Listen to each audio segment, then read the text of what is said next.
This is I Want to Be Like You with Elbi Cespedes, and I am Elbi Cespedes, your podcast host. And for all of our eagle-eyed viewers and listeners here on this 26th episode of I Want to Be Like You, you might have listened to our episode, I Want to Be Like Gary Lloyd, where we talked to Gary Lloyd, the choreographer of Heathers, about all things about Heathers. And in it, I mentioned this thing. Let's go back. Don't have anything yellow for Heather McNamara. Well, today I have yellow. I needed to wear yellow because today I'm Heather McNamara. Yeah, that's right. Thanks to you guys, we had it in the budget for me to wear yellow today. And I needed to make sure that I wore yellow for this episode because today we have Elizabeth Teeter on, and she is Heather McNamara in Heathers off Broadway at New World Stages. Okay, let's talk about Elizabeth Teeter. Elizabeth Teeter, we were so lucky to have her. Has this remarkable career, especially for someone her age, because she was a child actor. And as a child, she was in Mary Poppins on Broadway. She did The Audience on Broadway alongside Helen Mirren. She got to do The Crucible on Broadway with Saoirse Ronan. I mean, it's so cool. Her career is so fascinating. She was opposite, but she shared the role of young Queen Elizabeth with Sadie Sink of Stranger Things, and John Proctor is the villain.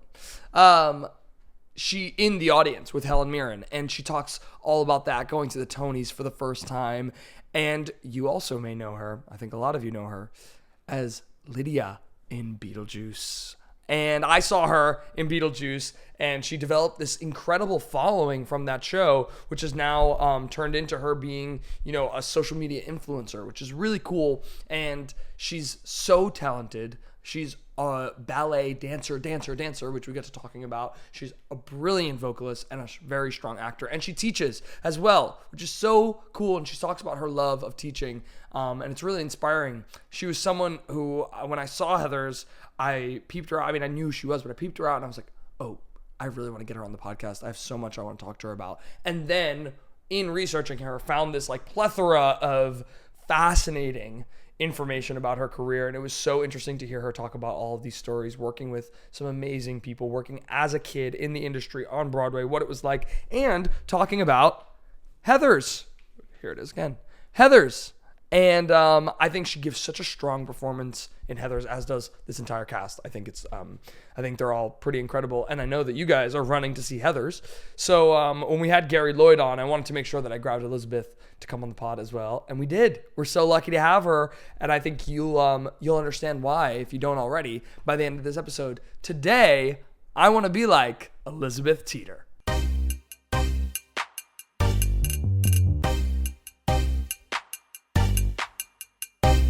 I want to be like you. I want to be like you. I want to be like you. I want to be like you. All right, welcome to another episode of I Want to Be Like You with Elbi Cespedes. Today, I want to be like Elizabeth Teeter. Hello. Thanks so much for doing this. Yeah, thanks for having me. Okay, so we start the podcast with the same question every time, and it is, who was your I Want to Be Like You when you were a kid? Oh my gosh. Well, my dad is a huge inspiration to me. He's a dancer and teacher and performer. Right. He doesn't really perform as much anymore, but more directs and stuff. So yeah. My dad was a huge inspiration. Also, Kelly O'Hara, classic. That's everyone's inspiration. I feel like I have so many, but those are the ones that come. What's your dad's name? Mind. Lara Teeter. Yeah, right, he teaches right. at Webster. Mm-hmm. Oh, awesome. Very cool. And where are you from? So I'll tell you, I did a lot of research. I was doing research. Oh, no. And I couldn't find a specific place, but I understand that because your dad was an actor, was that the reason were you moving around? No, I grew up mostly in St. Louis, Missouri. Okay, gotcha. Yeah, so that was, since childhood, about, 6 years old, I grew up there. In St. Louis? In St. Louis, and then I spent a lot of time back and forth in New York when I was working as a teenager and stuff. Oh, very cool. Yeah. Very cool. So I didn't know that you were a child actor. Mm-hmm. And so I found this one little thing that I thought was really fun, that you did Little Mermaid at the Muni with your dad. Yes, I That did. is so cool. Yeah. And you were Flounder. Yes, I was. My first show ever was at the Muni when I was 7 years old. I did Meet Me in St. Louis. Yeah. And it was very much like I begged my parents to let me audition, and they were like, okay, if we'll put you in summer camp. If not, they were very hands off. And I ended up getting in those pictures. I'm so tiny. And so I did a lot of shows at the Muni growing up. And So one you of them were was a born Little bred Mermaid. theater kid. Yeah, I would say yes, but also I feel like I wasn't doing it all the time. Like I would do shows at the Muni sometimes during the summer, and work at some of our other theater companies. But I think my parents were pretty great about. I'm one of 4 kids, so I like all of us have very different interests, and I think they were very keen on still be a kid. Yeah, sure. Still, Sure. be in school and do other things. Was your stuff. mom also in the industry? So my mom's a dancer. Okay. She teaches. She's also, both my parents are teachers. So awesome. she's a teacher at an all-girls high school. Oh, very cool. Yeah. Very so, cool. So talk to me about that production. Sorry, I cut you off about Yes. Little Mermaid. You Yes. were Flounder and your dad was Scuttle? Yes, I That was. is epic. It was so fun and such a sweet memory. I have a few memories of getting to perform with him. We did the Nutcracker together. Wow. I was pretty serious about ballet for a while, so I did a production of that when I was 14. And then my dad actually got to direct me in Wizard of Oz with Variety Theater Company, Wow. which is it's an amazing theater company where half of the company of kids are able-bodied, and then half of them are disabled children. Very cool. So it was such a cool experience and Yeah. emotional getting to work with my dad, because my dad was in the Wizard of Oz at Madison Square Garden. So I grew up listening to Who him did he on that play? cast. He was the Scarecrow. Oh, So I grew cool. up listening to that cast recording, and then Yeah. getting to be in a show that he directed was Yeah, very that's cool. awesome. Yeah. That is special. When was the first time that you came to New York? I have a distinct memory. I think I was about 9 or 10 years old, and it's a core memory of mine. I think I went on a trip with my dad, and we saw Phantom of the Opera. I saw Anything Goes. Wow. There are pictures of me just in my little glasses, Yeah. feeling on top of the world, and Yeah. coming back, and I did a little journal presentation for my class. Oh, no way. That's so cute. That's awesome. And it was just the city felt so big and exciting, and I was just I knew I wanted to be was Right. And Was Phantom your first Broadway show? Anything Goes was my Anything Goes first was your Broadway first show, Broadway and I don't remember much about the plot. Yeah, sure. I was there's tapping and singing, and it's amazing. Yeah. And I can't remember. I definitely saw Phantom. I don't remember if I was probably one of my first shows that I saw up in the balcony. Yeah. And it was just How old did you say you were? I think it was 10, Yeah. maybe 9. Yeah. Yeah. So, I feel like I was definitely a theater kid in the sense of I had the CDs of Wicked and Phantom and Bye Bye Birdie, all these kind of classics, and would move the furniture out of my bedroom and act them out. Yeah, sure. Make my sister do it with me. Yeah, right. Were you Alphaba or Glinda? Oh, it depended on the day. Yeah, right. Depended on my mood. So talk to me about coming to New York to make your Broadway debut in Mary Poppins. Yeah. So, I should start. We always ask people what was the job that got them their equity card, but was that it? Was Mary Poppins? It was earlier in I can't even remember exactly. It was some show that I did at the Muni because as a kid I was lucky in that I got to do some principal roles there.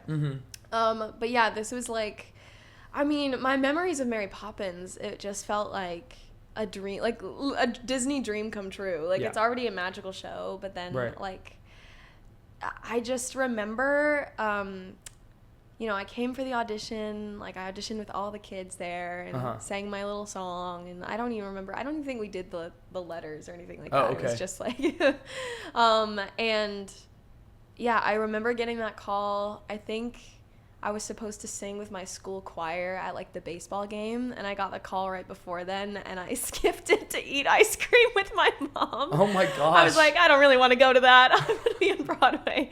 And yeah, it was kind of, my family and I talk about it as one of the best years as a family, because my parents had lived in New York before, so they were all very familiar with it. And my mom and my siblings came to New York with me, and we kind of like uprooted and lived there for like a year while I did the show.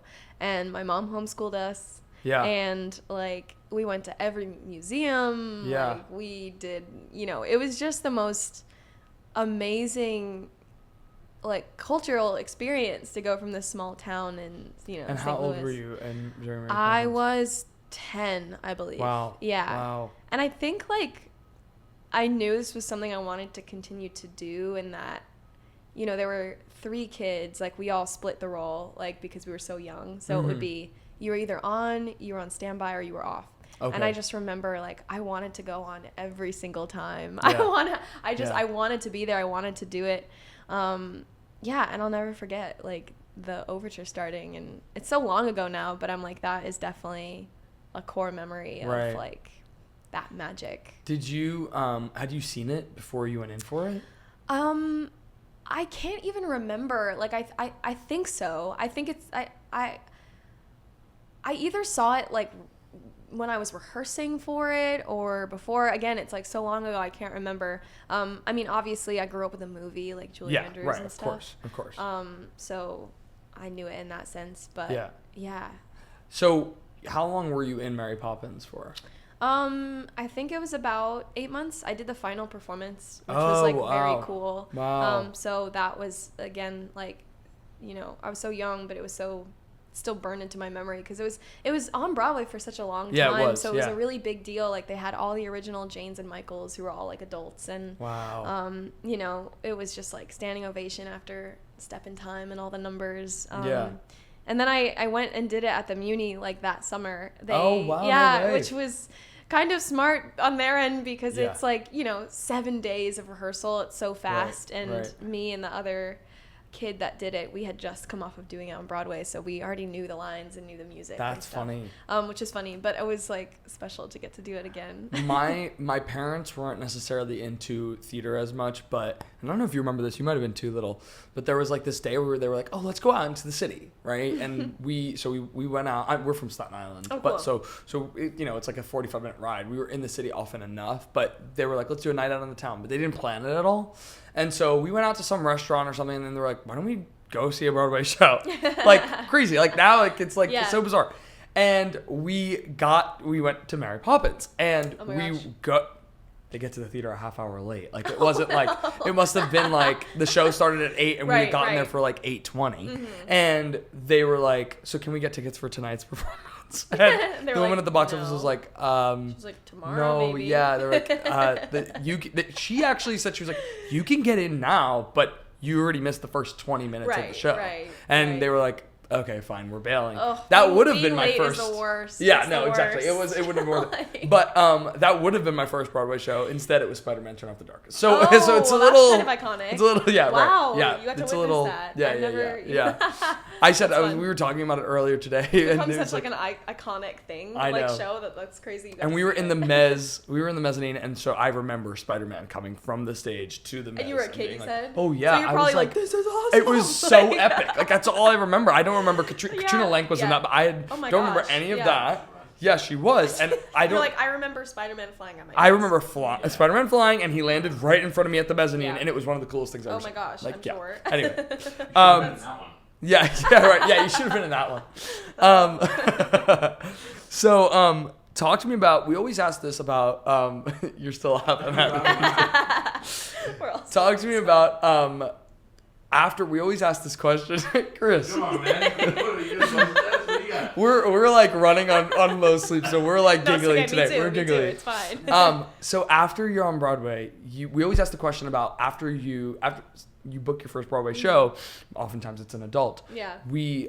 What do you do, right? It's like you go back to hitting the pavement and whatnot. Mm-hmm. But you were a kid, and so you mentioned that you went to do Mary Poppins in St. Louis. But did you leave did you leave New York? Like, yeah, I went like right. I feel like I've had an interesting like journey of like phases of my career because it's very different as a kid, you know, than as an adult.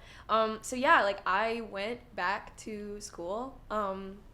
I went to 6th grade. I ended up, I think, coming back to New York the summer after my 6th grade year. I was like really serious about ballet at the time too, so I came and did like an intensive with the Bolshoi here for like a few weeks. So like New York stayed very much like a second home in a way, and I missed it obviously, but you know, I like went back to school, which kind of, even for like the subsequent shows that I did afterwards as a teenager, I was like, it felt a little bit like the Hannah Montana life, where I was like, I would just go back home and like not really even talk about it. You were Miley. Like, yes, like, it was like my friends would like, I have my core friends who are still my best friends today that like, it's just very special, you know, to have those people in your life. And they were like, yeah, for us, it's just like, it's never been strange because you would just leave for like 6 months and then come home and just you were be Hannah, back and you were be Hannah at school. out there. Like then, I just, yeah. And I mean, I was in a little town of Webster Groves where it wasn't, you know, I think people knew what Broadway was, but it wasn't like, oh my God. Right. Yeah. So I went back to school. I was very studious. So when I'm in school, I was like very focused. And I want to talk a little bit about your dance history because you really are a triple threat. Oh, and no, nice. you really are. And I guess I want to ask you about how young you were when you started dancing. I mean, you mentioned that both of your parents were dancers. Were you taking ballet from like little 2-year-old? I say that I kind of started seriously when I was like 6. Okay.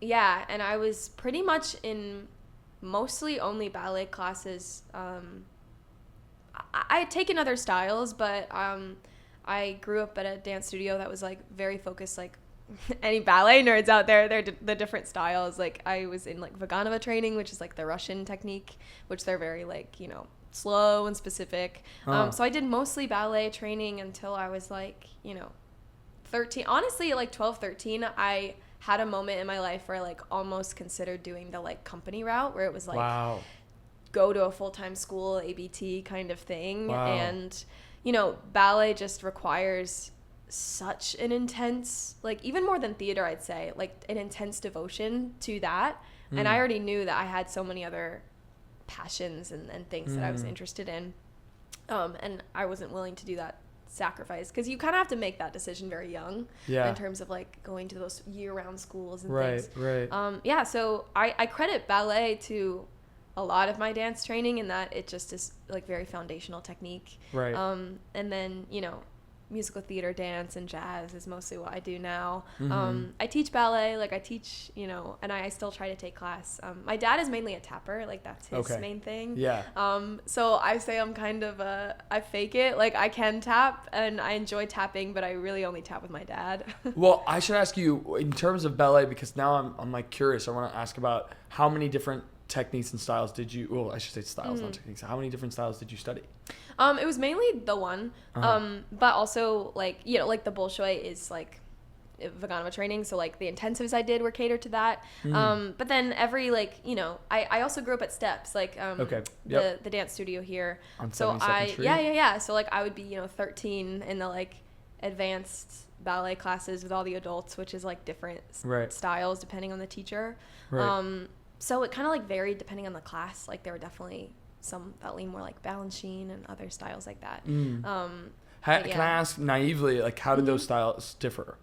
You mentioned like the Russian one is much more slow, and how about the others? Yeah, they're like, I mean, it's hard to explain, but in like the ballet world, there are like certain differences of like for an example, if anyone does ballet out there, like frappe, I'm giving a ballet lesson. That's so funny. Do it. Like frappes, you know, like I grew up doing them like with a pointed foot, whereas like Cecchetti is very like flexed. Oh, I see. Balanchine, their hands, the main one, their hands like are more like the claw, whereas like which I'll call the claw, and like Vaganova is very like specific with your fingers. So it's a lot of like I'd say like focuses. Balanchine is very like quick-footed. Vaganova a lot focuses on the upper body and like the slow sort of like, you know, years of just really perfecting your arms and things like that. Oh, interesting. Yeah, a little ballet. Yeah, no, I love that. That's awesome.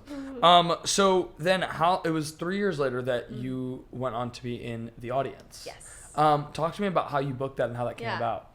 Yeah. So at this point, I was with a child agency, and they were great because, kind of like I said earlier, I feel like I wasn't auditioning all the time like you hear some child actors are, and I think that was like very healthy for me. Like when I was at home, I was pretty much just at home. But this audition came around. I think I taped for it. For anyone that's not familiar, The Audience is a play about Queen Elizabeth, and starring Helen Mirren. And insane. Like I mean, like we should. Insane. Like, it was 2015, right? That it was on Broadway. Yeah, 2015. But it was in London prior to that. Yes. And she had also done. She either did the movie The Queen before or after. I think she did it before. Yeah. And I think she won the Oscar for it. Yeah. And so this was like a huge thing because she was coming here to do Queen Elizabeth, and it was written by Peter Morgan, who wrote The Crown. Yeah. Like directed by Stephen Daldry, who did Billy Elliot and now Stranger Things. And Justin Martin. And Helen Mirren is leading, and she won a Tony for it. Yeah. I have so many amazing memories. I went to the in-person audition. I was playing. In New York, yeah. I was playing the younger version of Queen Elizabeth, so Princess Elizabeth in her, childhood, teen years. And it was very cool because she kind of, like, came in and out of the play and would have, like, flashback scenes with Helen Mirren, who would, like, talk to her childhood self. So it would be conversations of, like, I don't want to live in the palace, like, these giant moments in her life of finding out that she's going to be the queen, all of this stuff. And, like, one of the like speeches that we had to do was taken from one of her real speeches that she did. I think she was more in her 20s when she did it, but I can still remember bits and pieces of it. But yeah, that I credit that experience to being like so formative in my like learning and in my like acting study, I guess, just because the director is Justin Martin, who's the assistant or associate. I could be messing that up. He really treated me and Sadie Sink, who was also in it. You're sharing the role with Sadie Sink. Yeah, it was crazy. So we shared the role. He treated us like adults in that, he sat us down and we rehearsed separately so we could have our own thoughts and opinions. And I just remember on the first day of rehearsal, he sat down across from me and he was like, "What is acting? What is it to you?" And we broke down the script with like every single action, every single word, every single line in a very sort of like acting class type way. Wow. That like I can look back on and be like, that was so helpful for me, and I appreciated that he was taking us seriously. Yeah. And I mean, and then also the fact of like Helen Mirren was like the epitome of grace and like how to be a leader, and like knew everyone's name, every crew member's name. And like she's never leaves the stage. They would do costume changes on stage and it would be out of chronological order. So she would like be 75 and then jump up as like a 25-year-old, and it was just like amazing. Wow. Yeah, and she would like come up to me and we would work on like the physicality and like where we could match places and like tidbits like that. And she would do things that she didn't have to do, like going out of her way. I remember, so she won the Tony for it. Right. And Sadie and I were at the Tony Awards that year. And, we were like up in the balcony, like we had our seats. We were really excited to go. And this is like before the show starts. I get a call from our company manager that was like, "Helen's looking for you two." We were like, "What?" She was like, "She wants you to come on the carpet." And we were like, "What?" We're like 13. We're like, "This is crazy." Oh my so gosh. we like picture us coming down, and it looks crazy, these two little 13-year-olds going up to a security guard being like, "Helen Mirren wants us to go back." Like, it's all roped off, Radio City.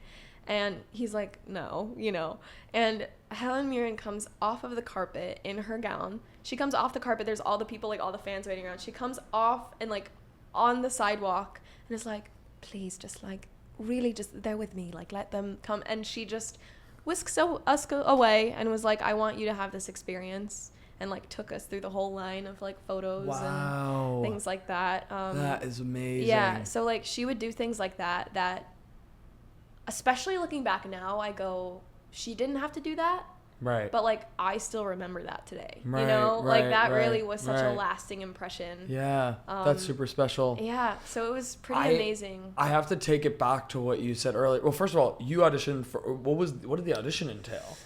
Was it, like, I sides can't and remember. stuff? Yeah, it was sides. I think I maybe did a couple scenes, maybe 3 scenes. I think I had to do the big long speech that she does in the second act.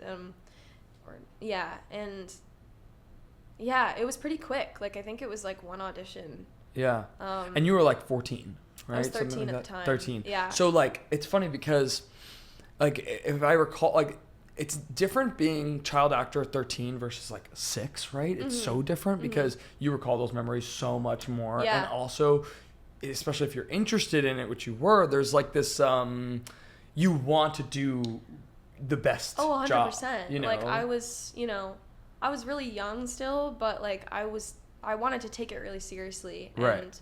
And so what do you say when someone asks you what is acting at 13 years old? I mean, I can't remember my exact answer. I think it was something to like, responding to your surroundings or whatever. I remember Justin saying it was like, reacting to your reacting to imaginary circumstances in the most truthful way or something like that. Very like Stanislavski, I guess. Like at the time I didn't know what that was. Right. Yeah, but I mean, it was amazing. And like also we're playing a real person. So, I watched a lot of anything I could find. I remember like I would read any book. I would look up interviews of her, and we had like really intense dialect work as well because, BBC English is very specific. So like we would learn how to talk like this, like very clipped. It's very high up here. And like they would like drill us on all of the accent work. And so like sometimes that's why you I would just listen. Popped into it. Yeah, like it's still earlier there. You just popped. Yeah, I know. We both looked at each other and we're like, oh, she just like popped into this incredibly It's so like, formal English. Yeah. So I would like listen to her speeches and stuff. So I've always loved dialect. It's something I've been really interested in and I think naturally kind of have an ear for. So like I was such a nerd about all of that and loved getting to do that. And you essentially like, how long did the show run? It was short. It was a limited run, so it was like 6 months, 7 months. Yeah, but a formative 6 months. Yeah, and my mom came to stay with me. It was just me and my mom for a bit. Yeah, and then I went back, and it was like. Yeah, it was just very formative in many ways, and Sadie was amazing too. It's so wild to like see her success and what she's done since, and we've stayed friends, and like that experience for both of us, we had such a good time together. Did you get to see John Proctor's The Villain? Yes, I You did. did? I Yeah. did. I think I saw it in the first week of previews or something. And they just announced it's going to be a movie now. Yes. Yeah. How cool. So exciting. Yeah. Sadie was so good in it. The whole company was really incredible. Yeah, I loved that show. And I was excited to see her like back on stage again. Yeah, I saw the first preview of it. Wow. So I was like stoked. Yeah. I was like, I had known the play already because I remember reading it because I was going in for it at the Huntington. Yeah. And then I went in for it on Broadway. So like I was very familiar with it, and it's funny because it felt like this like super niche, like small out of town show, and now it's this like sensation. I know, which is like amazing. I'm like, we need more plays like that. And they are, extended like, again this centered morning on to young September. women. Yeah, it's really exciting. Yeah. So I was super like thrilled to see Yeah. her and Love emotional that. about it. Okay, so John Proctor's The Villain is the perfect segue to talk about the Crucible. Yes. So wow. Yeah, I know. How good was that? See, that's why I great. host podcasts. That's always my joke. It's like that's why I have a podcast. So they don't give this job to just anybody, Elizabeth. So the Crucible, 2016. This is a year later. Did you go back home in between, or did you? I did. Oh, yeah. you did. So I went back. It was like it was so wild to me looking back that I'm like those two shows were like kind of back to back within like a year. Right. That just never happens. I went back. I like went to the first half of my I think 8th grade year. So were you jumping back and forth with schooling too? This is a dumb child actor question. Like, do they on TV sets like they provide schooling for kids? Do they do the same thing in theater? Yeah, you can request a tutor. I think, but you can also waive it. So I think when I was in middle school, I kind of was like just branching off doing my own like schoolwork. Right. and it's also middle school, so it's a little bit like, it was way more intense. Like, I don't, we'll probably get there, but like in high school, when I left in my junior year for like a chunk of time, high school is more intense because it's like, you know, you have class requirements and have to graduate and all that. So middle school was, you know, I was kind of doing my own thing. Like, I had a math tutor, I believe. Okay. And then all my teachers were like, you're doing these like the plays are your English class. Like, right. Yeah, it's true. The English and history like lessons I was getting from both of them. Yeah. And then I would just like jump back into school and be fine. Like I went to high school and it was like I didn't miss anything. Yeah. And so then your mom was also homeschooling you, or was that when you were little? That was more when I was little. I think I kept in touch with my teachers more like in middle school, and specifically in high school, like my junior year, my teachers were like sending me work and stuff. Okay. Oh, that's very cool. Yeah, which is we were both homeschooled as well. Okay. I was homeschool nation. I was homeschooled. That's us. That's us. Like this. That's us. No, we went to school. I went to school up until 8th grade, and then 8th grade in high school I was homeschooled, and then you were. I don't know. I can't remember. No, 5th grade. 5th grade. You were homeschooled. Yeah. Christian went through 3 different schools. Oh wow. I only did 2. Yeah. We were. My sister though, she was homeschooled her whole life, and my mom did all of the schooling as well. But you know, I feel like I did most of my high school. I think most of my high school was spent in school, in public school. Yeah. But yeah, I was kind of just jumping back and forth for like a little bit. So what did the audition for Crucible entail? Oh my gosh. You're making me like dig in my memory. Like, I think it was another one of those examples where I think I only went in the room like once, and I think I walked out and was like, well, I don't know if that went well. It was like a really short scene, and Ivo Van Hove, who directed, is like, he's brilliant and very sort of bizarre in the way he works, and that like I couldn't really get a read in the room of if he liked me or not. Right. Which it was funny talking to some of the other actors afterwards, and they felt the same way. Oh, wow. So it was, and I do remember there was a really short time, like I think like when I found out I got it, I was like, do I want to do it, in terms of, I had just gotten back not too long ago, and it was just the question of, do I want to uproot myself again?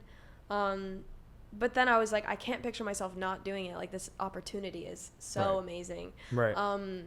And that was like truly formative in the sense of like, my family was like, we love you, but we can't keep coming back and forth. We have other kids. Yeah. So I lived with a host family for like 6 or 7 months. Yeah. Who were so generous to just let me stay with them, but our schedules were so flipped that it kind of felt like I was living alone. So it kind of felt like I got like the college experience at 14, and obviously I was like calling my parents every day and very like that, but I was like taking the subway by myself to get to work. I was grocery shopping and doing my laundry, and kind of at 14. I think at 14 we're the same age, I think. So I was like just figuring out, I was doing like a high school show, and I was like barely doing my own laundry. Are you kidding me? Like, I feel like like genuinely it was like, it felt like I was like a grown adult. You're living like Carrie Bradshaw. Like all my friends being like, oh, I'm going to college at 18. I'm like, oof. Yeah, I've already done that. I've already been there, done that. I was like living alone. Yeah. Oh, I got that down. Have fun. Good luck. So like just learning how to, I think it gave me a really like, I gained a big sense of confidence, I think, in terms of just like, having to have those skills of my own. And I mean, I will say it was definitely, I wouldn't change a thing. Like, it was so worth it, but it was a difficult time in that it's a weird age, in that like it was kind of lonely. Like I was close with the company, but I was also young. And I didn't have a circle of friends in New York, really. I had like surrogate family and people here that like if I needed anything, I was very cared for. But I didn't go to school here, so it was like an interesting time where I was like, I can look back and go, it was amazing and kind of difficult in some ways. Well, the show you're doing is also pretty. It was intense. Very dark. I think at the end of the run, it was another limited run, like 6 or 7 months. And I think by the end of the run, everyone was like ready to go. Yeah. In that it's just an intense it's 3 hours. It's 3 hours, yeah. It's 3 hours. It starts like so heavy for everyone involved in the play. Right. And yeah, I spent most of my time like laying on a table and like contorting and screaming right. and like being possessed. But similar to the audience, like you had Saoirse Ronan in your cast, Ben Whishaw, who I think is just brilliant. I mean, Saoirse's too. Oh like, my gosh. both brilliant. Yeah, brilliant. And like you said, Evo, like that he's such a visionary director. Yeah. He's such a, what was his approach, if you remember, like to the Crucible? What was his? Yeah.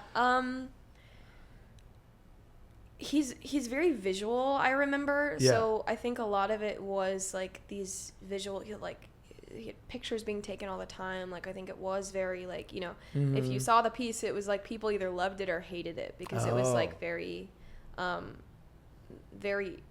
like a strong take on it in terms of like we were all in schoolgirl uniforms. We were in this giant like classroom like setting. It was all like blues and grays, and the scene in the third act where like the courtroom scene was amazing, and that like Philip Glass also composed the music, so like there was like this amazing score going on, and then like the windows blew open and it was like the storm, and like Stephen Hoggett was the choreographer, a movement person. Yes. So like Stephen Hoggett, Harry Potter. Yeah, Harry Potter. So like Sweeney he Todd. would, yes. So it was very visual. I can't remember him working so much with the actors. I think it was something that we found a lot with ourselves in terms of the acting.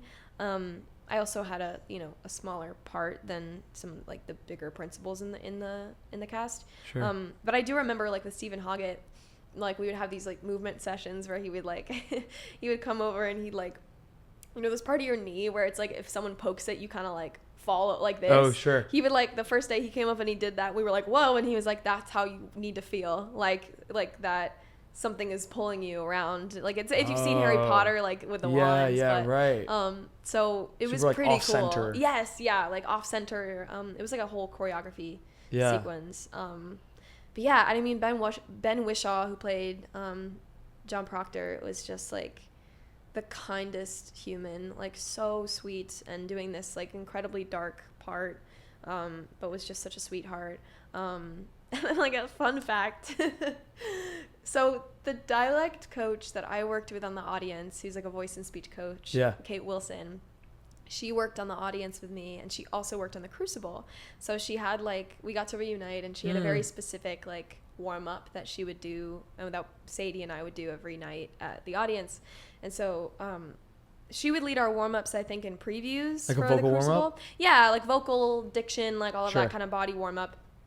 And we would do a group warm-up at the Crucible, and like the day before she left, she was like, she turned to me and she was like, you know this warm-up like the back of your hand because you've been doing it forever, like will you lead the warm-up? So I led I led the company warm up for like every single show. Oh my gosh. Which I was like, okay. Yeah, that's funny. So it's so crazy to look back and be like me at 14 leading like that's like hysterical. That's so funny. But it was so like the end they gave me this banner that said like la la gaga la la gaga la la la or like whatever on it. That's funny. So like there are videos of that probably somewhere that I have like of that warm up. That's awesome. That's so cool. It was very cool. Yeah, that is so really crazy. Cool. What theater was that at? That was at the Walter Kerr. So that was like right cool. before Hadestown. Like a couple years before Hadestown. Yeah, right. That's 2016. Yeah, and Hadestown came in around like 19 or something. Yeah. Wow, that's so cool. Yeah. Okay, let's talk about. I had to throw this in there because I watched little clips of it and I can't help. And you posted it recently. Secret Life of Bees. Yes. What? I wish that I was into as much off-Broadway theater back then, because I was seeing Broadway shows, but it wasn't until I would say maybe post-COVID, like when Broadway came back, that I started to really get into like, oh, I should check out what the Atlantic is doing. And I wish I had, because it looked so cool. The Secret Life of Bees was at the Atlantic in 2019. Duncan Sheik, Spring Awakening. Alice by Heart. Talk to me a little bit about Secret Life of Bees. Yeah, I get kind of emotional whenever I talk about Secret Life of Bees, because it was just like one of my favorite experiences, like special, you know, those like little like gem of a show, like things that was such a short run and at this tiny theater, but was just like amazing. So if anyone's familiar with the book, it's based on the novel. And I remember it was one of those things where I got the audition, and like when I taped for it, I immediately was like, I think I know this character, like I know this person. Yeah. And so when I got called back, I like read the book, obviously, and you know, the score was just so beautiful and folky and bluegrass and like all this amazing stuff. And Lynn Nottage wrote the book, like amazing.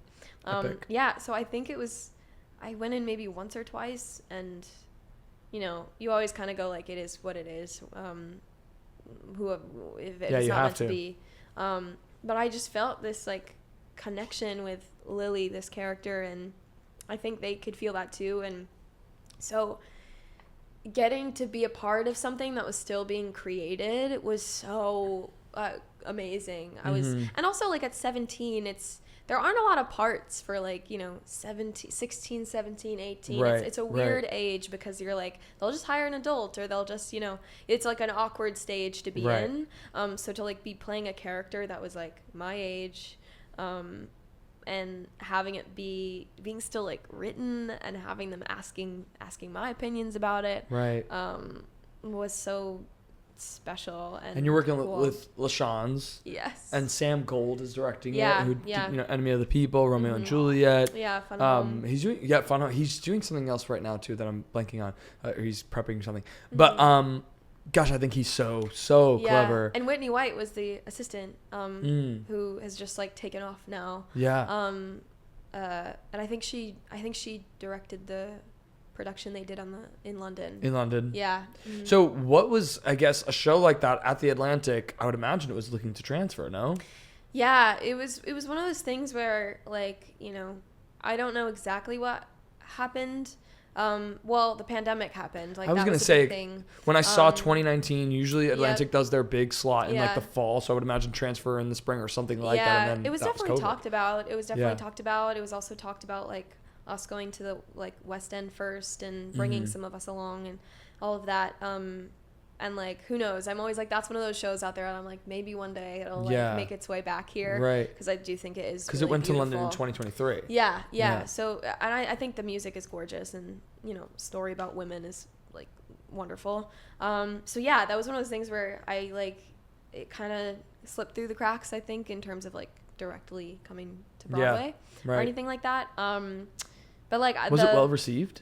I think so. Like, I don't remember like really reading like reviews really or anything like that. But I think majority wise people were like, oh, this is such a special little gem. Like, obviously it's a new musical, so things needed work and change and all of that. But yeah, I'm bummed like we didn't record any of the music and stuff. Like there's some clips online. But it was special. But also like that was so that was my junior year of high school, like the last 3 months, and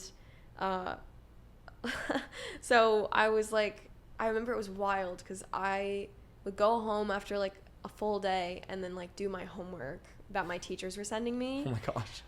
But also like they knew how I was as a student like before I left, because I worked really hard in school, and so I think they were like, they eliminated all the busy work for me because they were like, we know you're doing this thing that's really cool. But I remember when we were in previews, which I'm sure people watching know what previews are, but you're like rehearsing all during the day and performing at night, and in a new show specifically, things are like whole songs are cut and added in like a day. It's like, here's your new opening number. I remember I was in previews and I would like, I had to go take my finals. Like I had to wake up, go take my final, go to preview rehearsal, and then do the show at night. And so there were like, I was like a week in there where I was like, my brain doesn't know what I'm doing. Was that one of those situations where you were sharing a part with somebody too, sharing the part with somebody? No, it was just me. Right. It was. And then this is your first time doing 8 shows a week, right? Or did the you Crucible? do 8 shows? The Crucible was 8 shows a week. Yeah. This was a bigger role.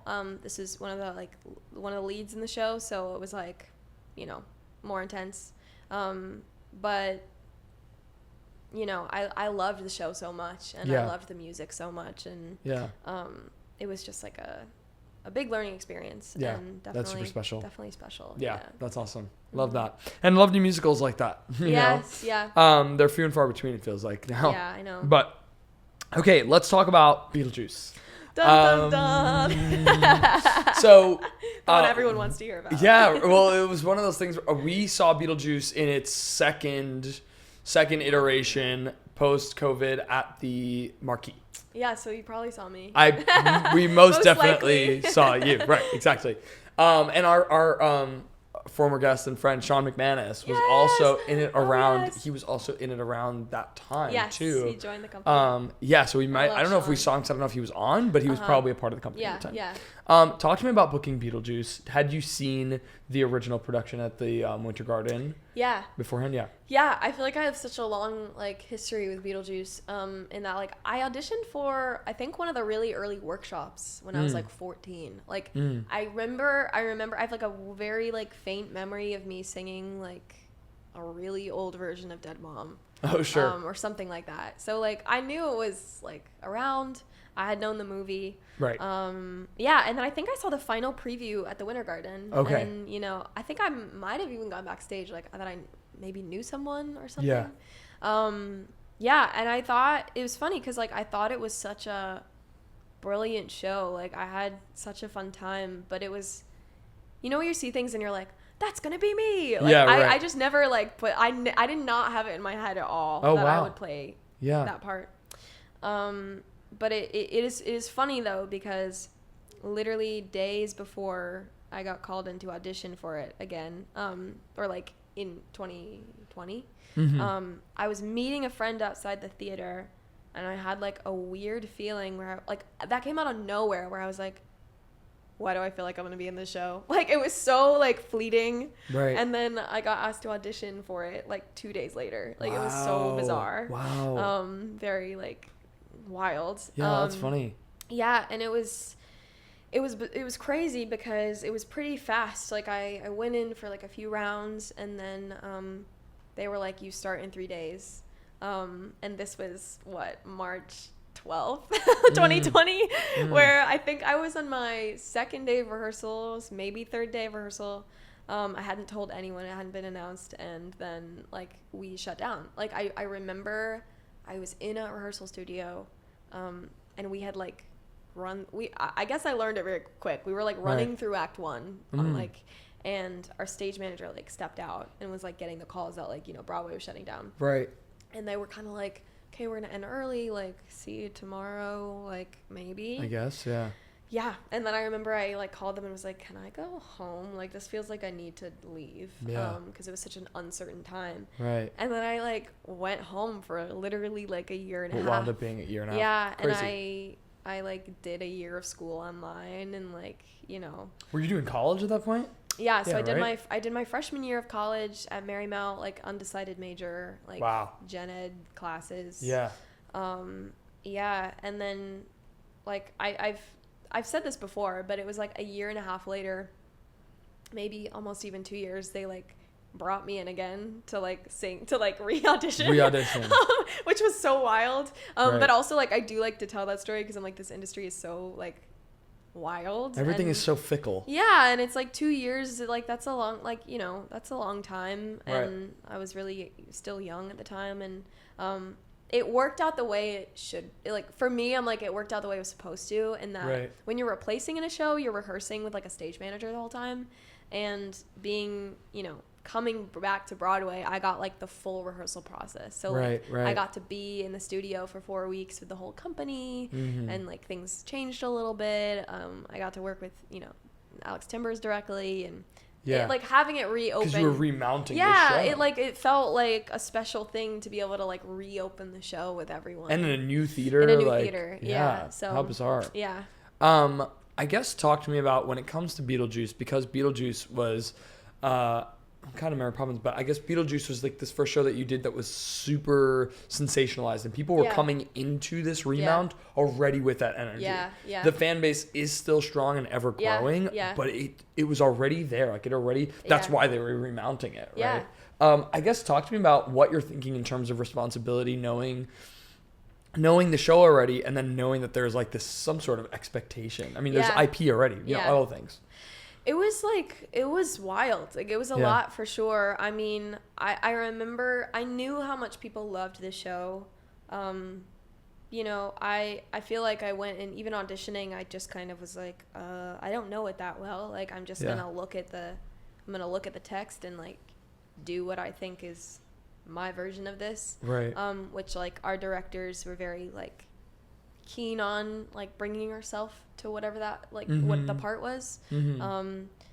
But yeah, I remember our cast members being like, I don't think you truly know how much people like this show. You're not gonna really realize it till opening night. Yeah. And I was like, yeah. And like the first show on backstage, and that like boom, like the lights go out and it's like this big like, you know, musical cue, and the crowd, it was like the loudest cheering I've ever heard in my life. Right. And I'm back here with my umbrella. I'm like this. Oh my God. Yeah. I'm like quaking inside, because it was also like, you know, it was nerve-wracking being like, I was the only new principal in the company. So, oh wow. You know, the first, or besides, I think Michelle Aravena, like they split the track then this time for Miss Argentina, which Leslie had done it before. But pretty much one of the only new principal players. So like, you know, that crowd excitement, like, I think it was wild because everyone that was entering, it was like they knew who this person was, you know. They knew who it was. And I think there was like, it was crazy to be like, hi, like I'm the new person, and it's like a giant role, and I was like, you guys know the words better than I do at this point. Of course, yeah.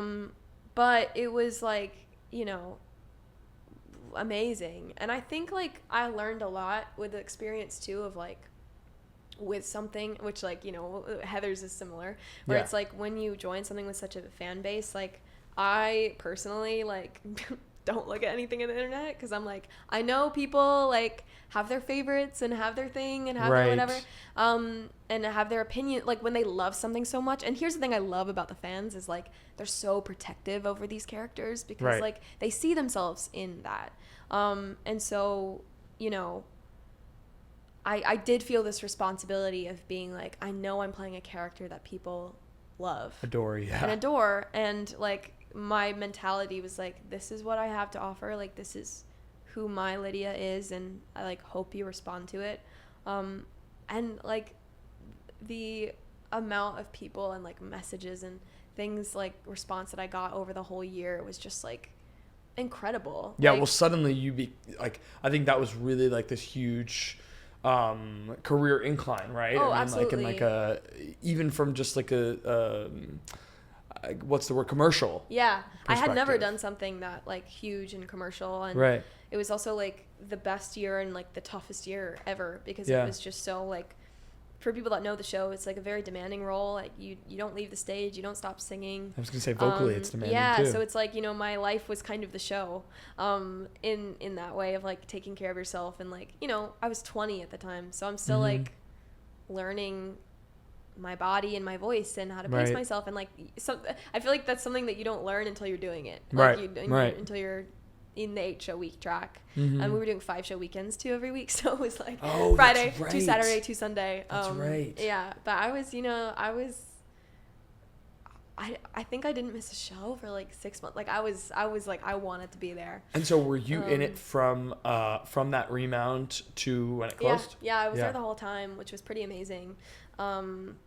Yeah, and to have like people that messaged me that were like, you know, I lost someone really important to me, or like I didn't know how I was going to respond to this, and came and like it was a release for me to see this character, or like, you know, all these young people that felt maybe othered in a way. Like I do feel very grateful in that. Like I think Lydia is another example of like, I think young people are often like underestimated. Yeah.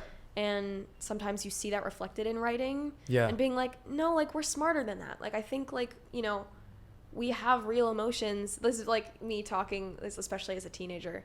I'm like, teenagers really do feel things and understand things. And like, I think so many people young people connected to Lydia because, you know, she was written in a way that was like, here's a young woman dealing with like real grief and real problems, and she like wasn't trying to fit in or wasn't trying to find like a love interest or wasn't trying to be anything other than she already was, and just navigating this family. And so like I think a lot of people were like protective over that and that makes sense, connected with that. Right. But you know, it's one of those roles where I'm like, I feel so grateful to have gotten to do a role like that. You know?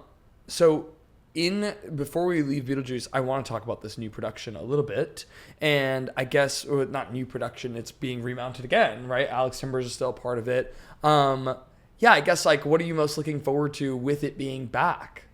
Yeah, I mean, I honestly don't know too much more than anyone else about it. Right. I think it's just a testament to, like, how much people love the show. And it's been really cool, like, to be a part of that legacy. And, like, since we've closed too, now it's licensed to like schools and stuff. Yes, that's right. So like I've had a lot of students and a lot of kids come up to me and be like, I'm auditioning for this, you know, I'm auditioning for the tour, my production, and now it's in Australia. Now it's like very cool to be of something that is like, you know, obviously people still love so much, and to see it like, you know, people still show up for it and are excited about it. It gives it such a different heartbeat for it to be, because the Beetlejuice Jr. is a thing. Yes, you know? yeah. So it's like, and that's like, incredibly popular, actually. Really, like I have so many people that are like, even people at the stage door of Heather's that are like, I'm auditioning for Beetlejuice Jr. at my school, and I'm like, that's so cool. That's awesome. So yeah, it's exciting that like, you know, I feel grateful to be a part of something that is like still so beloved and celebrated. What is your biggest, I guess, piece of advice or something that you would say to think about when going in for Lydia? And this could be to whoever's going to be taking it on Broadway next, or to someone who's going, you know, to a kid who's going in for Beetlejuice Jr. or something like that. Yeah, I think like the main thing that I like to tell, like I've had some students or like, you know, kids that go in for it. I think, I mean, obviously bringing yourself to that part and not trying to be a carbon copy of anyone else. But the main thing that for me was like finding Lydia's moments of joy and lightness, I think is so key in like seeing her heart, because it's so tough with a character that's going through something so dark and you know, could be seen as just this like brooding, you know, angst. But like there really are moments where you see like her lightness and her joy and those memories of her mom and things, which I talked a lot about with our director, Alex Timbers, of like, you know, leaning into those, because the contrast that just allows you to have those moments of emotion and sadness and stuff. It's just an interesting contrast, because grief is nuanced, you know what I mean? It's not linear. And I think that's the thing we talked about too, of like, it's not all just one thing. It's a lot of things at once. So finding that and pacing yourself. For sure. Okay, I want to ask you about this. I wanted to go back a little bit because I was thinking about when you said it. We always ask people how they got their first agent, and you were a kid when you got yours. But what was the process? Do you remember? It was so long ago. It's hard to remember exactly. I remember I did like go to audition for this like child agency, and I think I brought in a song. It's so hard because it was a long time ago, so I think things might be more like online now. Like I'm not really sure. I'd imagine, but it was like I went into an office and like sang the cut of my song. Interesting. And I think I cold read a few sides that they gave me.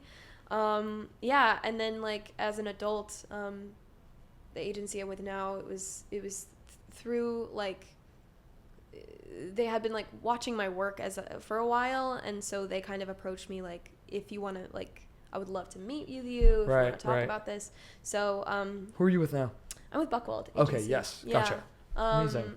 So I get some people, like some younger kids that come and ask me about like agencies, and I think it's different for each like person and also each like phase you're in your life and career. It's very individual. Yeah, because like this, it's different if you're like 17, 18, like kind of approaching adulthood, like or like post college is different versus like, you know, being a kid. You know, so it's like hard to give specific advice on. Yeah, for sure. You know. Yeah. Okay, let's talk about Heather's. Yes. I was talking to, so I'm in prepping for this episode.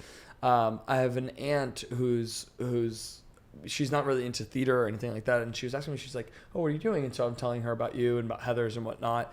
And she knew the movie, of course. But I was recalling it for myself as I'm talking to her. And I'm like, yeah, I guess when was the first time I knew Heathers? And it was when I was approximately like 15, 14, when it first came out. Yeah. And or when the cast recording came out, really. And it was huge. Yeah. It was huge. Everyone was talking about it. Did you discover it then too? Originally? The funny thing is, like, I feel like a horrible Heathers fan by being like, I don't remember an exact time that I, like, was introduced to the album. Right. I think I was familiar with the songs that everyone knew. Like, I knew Dead Girl Walking, I knew Candy Store, 17. But I wasn't, like, fully familiar with the musical. It wasn't... Yeah, right. That's true too. I guess, yeah. But it wasn't like, you know, we have the fans that like know every word by heart, that I listen to every single song. So it was funny though, like even coming into rehearsals, like there were songs I didn't know. Yeah. There were songs I didn't know, which is honestly really fun because like I'm kind of getting it some aspects of the show for the first time, like on the page. Yeah.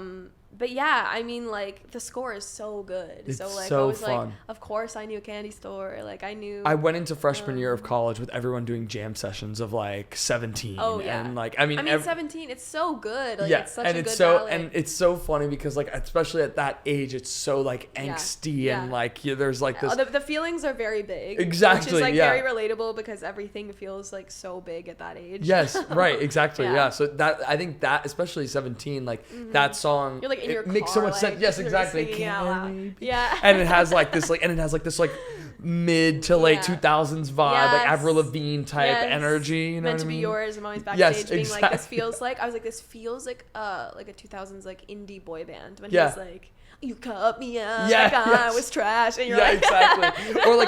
or even like now that Unwritten is like this big hit song again. You know what I mean? Like that kind of energy. Yeah, for sure. But.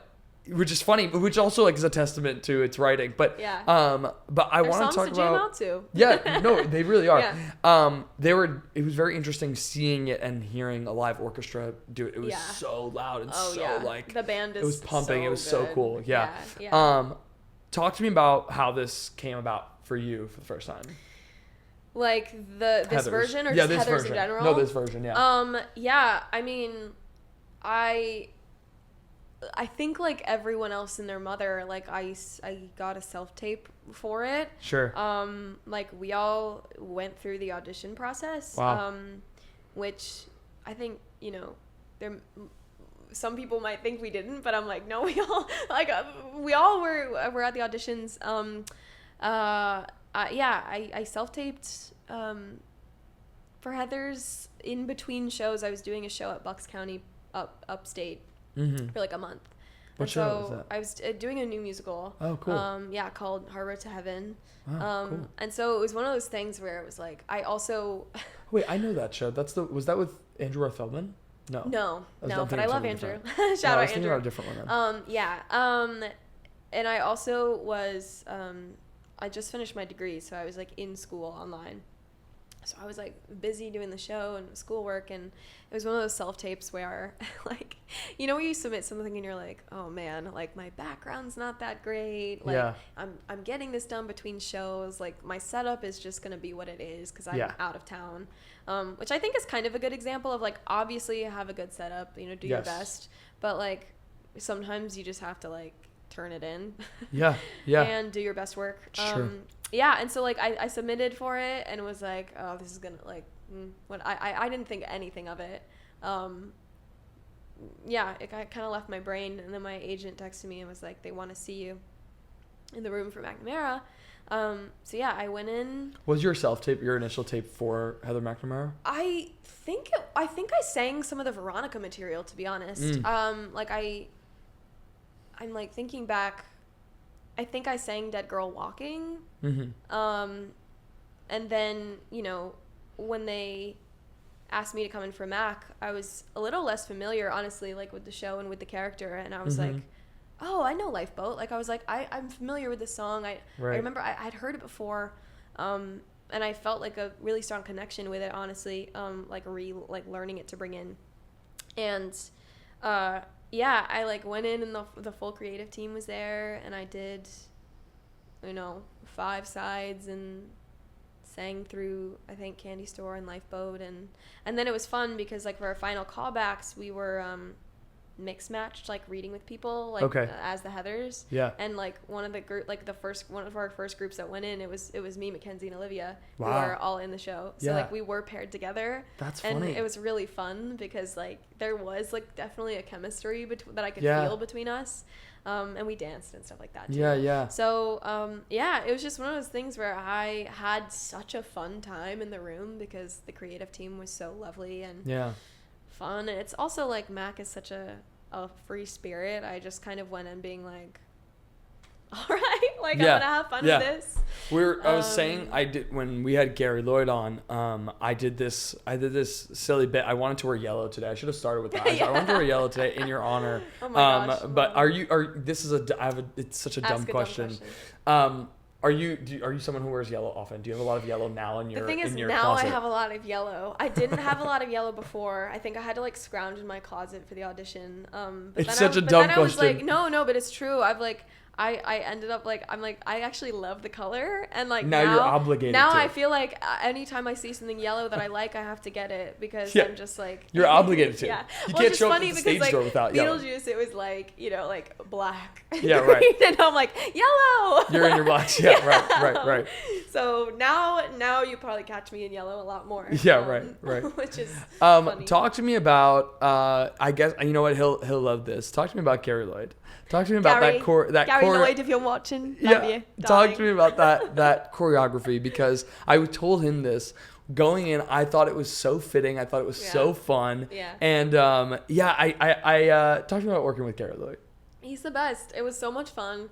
I remember like we did a segment of Candy Store in the audition, and I remember being like, this is so fun and cool and powerful. And I think he has like such a brilliant way of combining this like pedestrian like high school vibe with dance, and like Candy Store is just like, I've never felt more cool in my life. Yeah. I genuinely like high school me would be quaking because I was not that person in high school. Sure. But like something about walking down and like the choreography he's given us is so like fierce and powerful and fun, and it was just so much fun to work with him. What I love about his choreo, and we had him on the podcast before I saw the show, so then after seeing the show, what I love about his choreo is there's so many beats in Heathers, like there's so many punches and and he's hitting every single one, and especially in Never Shut Up Again. It's very athletic. That was the one,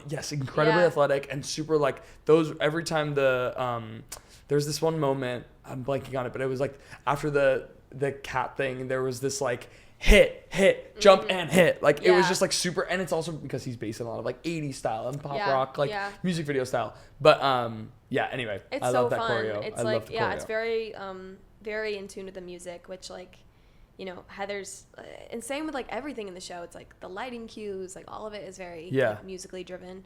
And I think he like does such a good job with like hitting all of those beats, and it's like explosive and fun. Talk to me about, did you see the bootleg after having gotten the part, or did you see it before? No, like that's the thing, and I'm like so honest, like I really was not familiar with the production of that work. I was familiar with the cast recording, and like I kind of make it I personally, for me, like I think when I'm going into something, I try to stay away from like watching other versions in my head.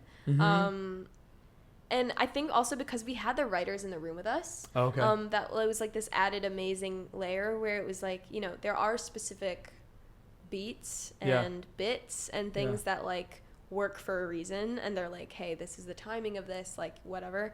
But they were very like big on us kind of like finding our own inflection and our own versions of these characters. And I think like, they were very they definitely brought up like, it is like another legacy thing like Beetlejuice, where it's like all these people that have like created these parts before us are like definitely still there in the room and in the writing and all of this stuff. I wasn't like super familiar with Did you see the movie? I did. Yeah. My first introduction to Heathers was the movie, I think. Yeah. Like the Winona Ryder universe, which now is funny. I'm like, I've done 3 adaptations of Winona Ryder movies. Yeah. That's funny. Yeah, which is just funny that that's worked out that way. Yeah, that is funny. Wow. The Crucible too. But yeah, right. Yeah, so I was familiar with the movie, and like, you know, it's such a like edgy, like interesting tone. Yeah. You know, it's very, which we had to like obviously rewatch before we started rehearsals. Well, they were very big on being like, watch the movie, like know the source material, because so much of the references are like taken from the movie. Yeah. Well, I also want to ask about the 3 of you working in unison, because 3 of you are such for those moments in the show before. Spoiler, before Mackenzie Kurt's character gets cut. Sorry. Oh my gosh. Get it 30 minutes in. But no, the 3 of you working together in unison, how much were you guys, especially in rehearsal, working on being one? Yeah. That was like a big conversation, like with the creative team too, where they were like, you know, we do move as a unit. So like, which is why I'm sure they probably paired people at the audition, because it's like, it is kind of like this little like trio unit of which like we're still finding things like in those beginning moments of like playing off of each other and finding that, but like a lot of it was rehearsals, like us just on our own, like running whenever we had a break, just like running through the choreography, running through this over and over. Like, it was funny sometimes, like someone would just be in the corner doing it, and like without even like saying anything, the other would just like join them. Like, we'd be sitting there and then we'd be like, you know, doing the things, and we'd all just kind of join in together, or like finding spots too that we find like are funny, like that we'll like laugh at the same time, or we'll do things like in those first moments of the show. And they like, even just our entrance, which, you know, it's like epic. Like if you haven't seen it, it's like so theatrical. It's like we're walking in slow motion. Like there's smoke. So epic. It's like and then you guys redo it again for the bow. It's like so fun. It's so cool. Like, but they were like very specific. Like I remember we like spent a decent amount of time in rehearsals, like really getting the exact timing of like when we're walking forward, when we're looking at each other, when we're not looking. So it's like they were very specific, and I think it works though, because it like you have to solidify that dynamic like right away. And like, you know, I think that's something a lot of people can relate to, and all these characters of like, you can recognize, obviously in a heightened scale, but you can recognize these characters in like your everyday high school, you know what I mean? You know what that popular clique is. You know the person that's just like trying to stay in the popular clique. You know the outsider, you know. Well, the subject matter of Heathers is so can be so heavy, so the tone has to be strong. The camp of it all has to be strong, so that it doesn't get misconstrued. Oh, you totally. know? It's like, and that's a big reason. Gary was talking just about the fact that was a big hesitation in bringing the show back at all.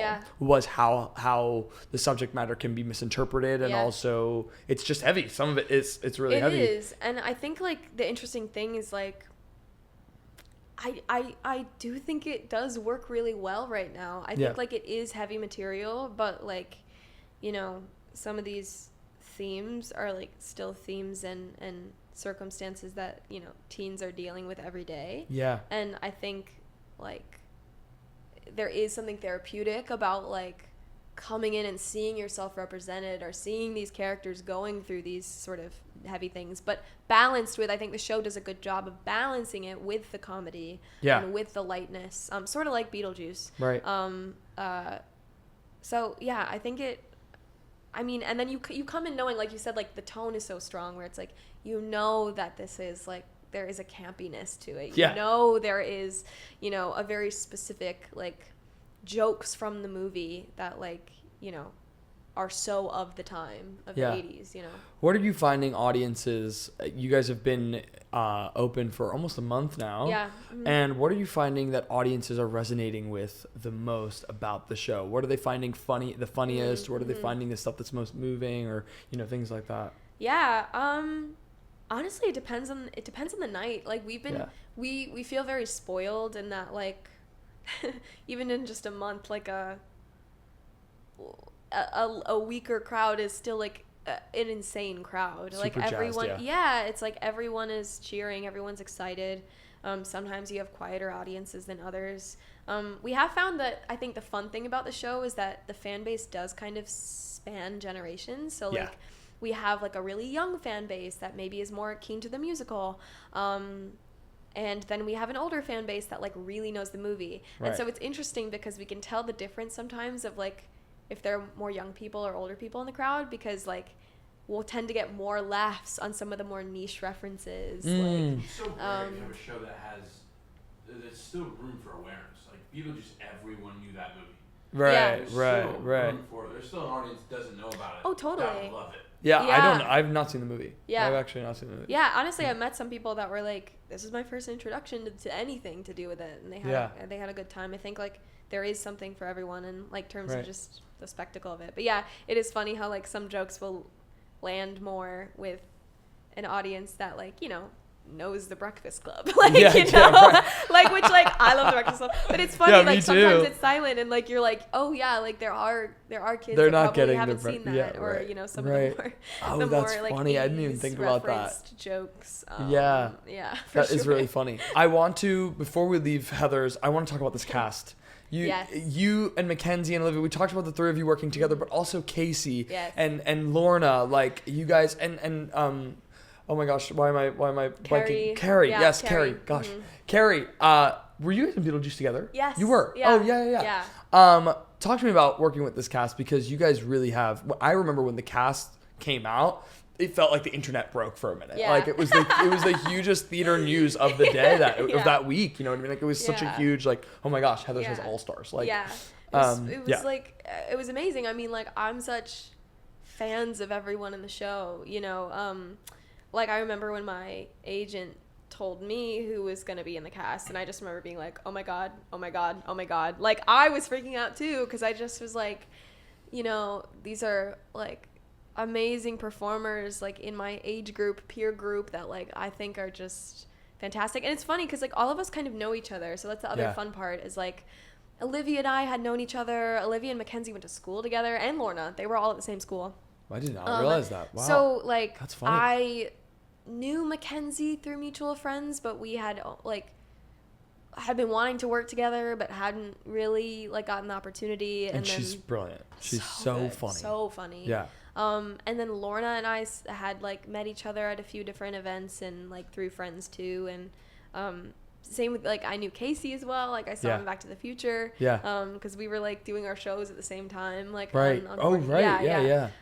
So it was so fun because like this small group, like all of us were like kind of knew each other, but we're just like fans of each other also, and like had like seen each other in our other projects, and we're just like so stoked to get to work together. Yeah. And like I can truly say like from top to bottom, this whole company is just like so excellent. Like everyone is so talented, but also like the kindest, funniest people, which like you don't always get to say about like companies. And like we're just having a blast because everyone is so fun. Yeah. And like I'm not lying. Like I'm not making that up. I'm not lying. Like everyone is wonderful, and I just feel very lucky to like get to be a part of something with such a young group of people that's like they're all at the top of their game though. I just am we're all in awe of each other. Like we're still backstage listening to each other sing, going like, oh yes, or like laughing at new bits. Like Mackenzie came up to me the other day and was like, you did something like on stage that just made me die. And like same goes with her. Well, like that's what I was gonna ask. I mean, now you guys have extended. We put it on the top of our. So at opening night, Gary looks at me and he's like, you're gonna wanna record this. He's like, you're gonna wanna right. And this is at the end of the show, and you guys are at the bows, and he's like, trust me. And so Andy comes out, the director Andy comes out, and he's like, we're going to be, we're announcing that we're gonna what was meant to be a limited run to I think August or September. Yeah, pretty quick. Now pushing to January, and so we put it at the top of our episode with Gary a couple weeks ago. So you guys are going to be running that much longer. Yeah. Talk to me about what you guys are you trying different things? Are you being spontaneous? Yeah. I think like I think one of the fun things about the show is like there is a lot of freedom for like discovery Right. and fun, obviously staying in the bounds of like what our direction has been and like all of that. But yeah, there are still like, you know, there's still new bits of things that like, obviously now I feel like we're like actually settling into it, which is fun. But yeah, I think we're still finding things that land and that work, which just keeps it fun and fresh. And I'm literally like, I'm excited to see what like January, like what where it found goes. and where it is. And Right.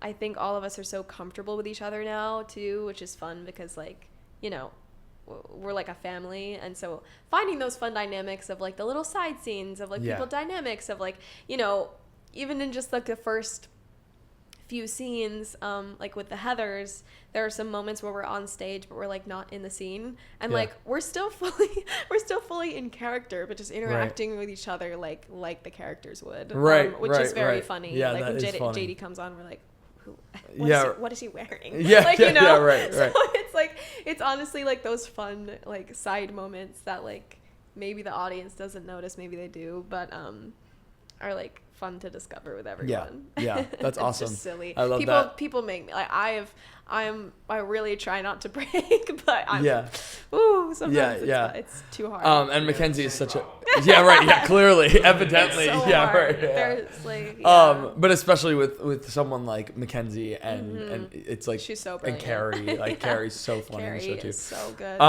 So I want to talk to you about your coaching and the stuff you do, because when it comes to that, because it's something that seems really important to you. Yes. And there's this, because you were in Beetlejuice and now Heathers, and a lot of your fan base tends to be theater kids. There's like, talk to me about the responsibility that comes with, I guess let's start with social media, because through social media now, it feels like because of those shows, you've been able to really garner an audience. I guess talk to me when you started to notice that on social media. It was funny because like it felt kind of like an accident in that like, you know, I knew Beetlejuice was popular on social media, but like I didn't really want to, you know, while I was in the show, I was like, I don't really want to put that responsibility on myself because you know, I have the show to focus on or whatever.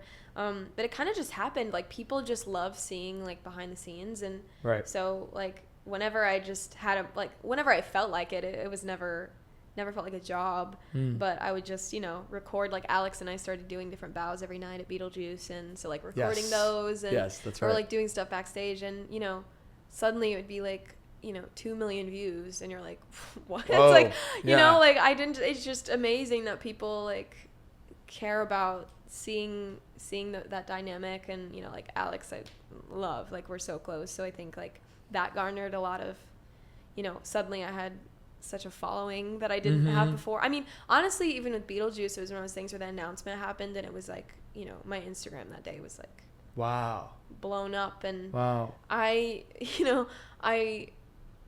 try to like kind of have a boundary with myself in the internet, just because, you know, I want to keep myself personal. But it's cool, like, you know, TikTok, like I kind of use it more as an account for like my other creative things as well, like I write music or dance and things, and so like sharing those bits as well has been fun. But people really do love like anything backstage, or like with Heathers, for instance, like we're setting for our entrance, like where like all the smoke, like all that kind of happens, and like I turned to our stage manager like last minute and was like, can you get a recording? This was our first entrance. I was like, can you please record this? And just to have, like, just because I knew it was going to be crazy, and like everyone's screaming, and before you turn around, and you can see like me trying to like, I was smiling, and then I had to like lock in. And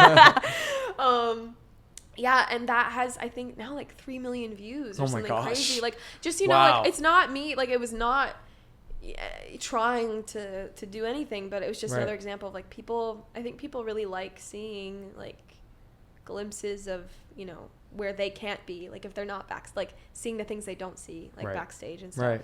But yeah, I mean, I think like, well, I think social media is such an interesting it is, and there's this point where with Beetlejuice, where after Beetlejuice, then people were fans of you.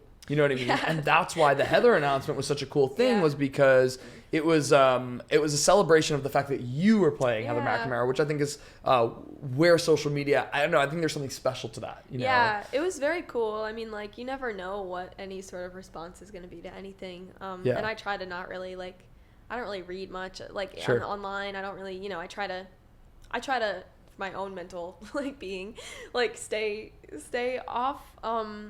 But it was, like, so kind of amazing to see, like, the reception of people being excited for all of us to join this company. And, we couldn't really even do the stage door at Beetlejuice because of COVID. So, like, it's been kind of amazing. Like, I've had people at the stage door that, like, bring their Beetlejuice playbills. And I've been like, I saw you 2 years ago and I see you in this. And so to, like, or, you know, I listen to your music or whatever. And so it's cool. It's been really, like, really special to be like, oh, wow. Like, there are people that have, like, kind of followed along my journey.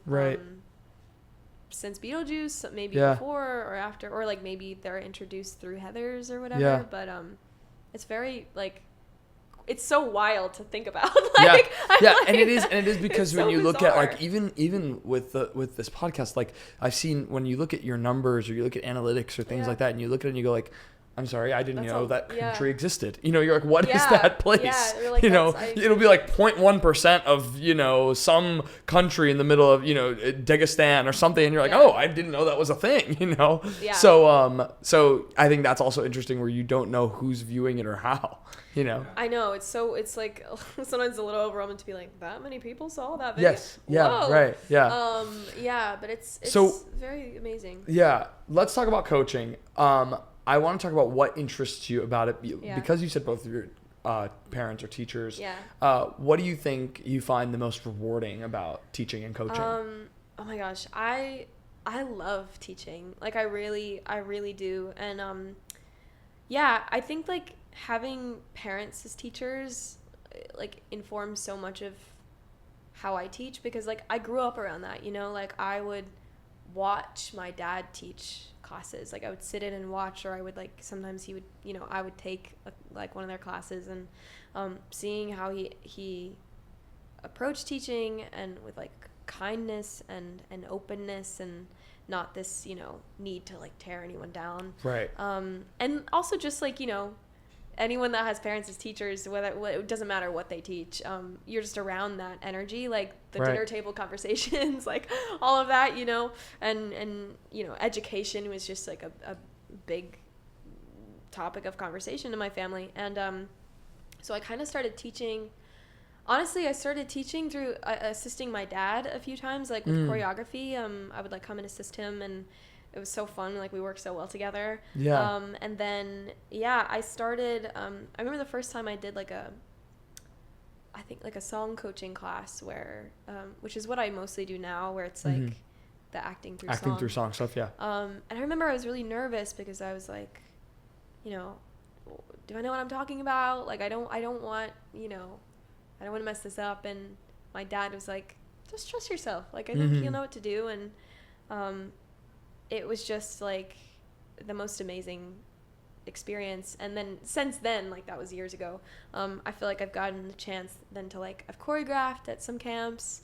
I love teaching acting through song. It's my favorite thing to, like, especially with, like, you know, middle schoolers, high schoolers, like, all different levels. And you have some kids that, like, this is new to them. And, like, to see the, like, the jumps that they make and, like, this realization of what it feels like to think about what you're singing and to experience that, and, like, you know, and then for some kids it's a scary thing. It's a really scary thing to get up and sing in front of your peers, right? And just seeing them, like, gain the confidence to do it, and, like, make you know, learn something or just gain that confidence. It's, like, I think that has been, like, really rewarding. And, like, you know, all the stuff we talk about is why I like theater, you know, talking about what the song means and what the character wants and who they're talking to. Like,